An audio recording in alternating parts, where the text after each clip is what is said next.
This is the work that I did on my living room.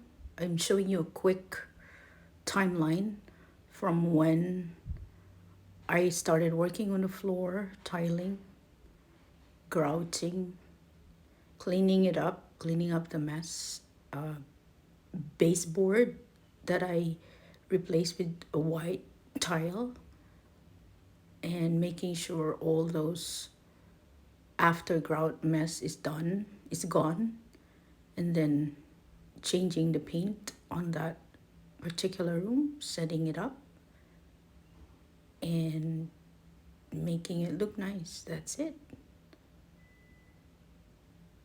I hope you enjoy and make sure you subscribe.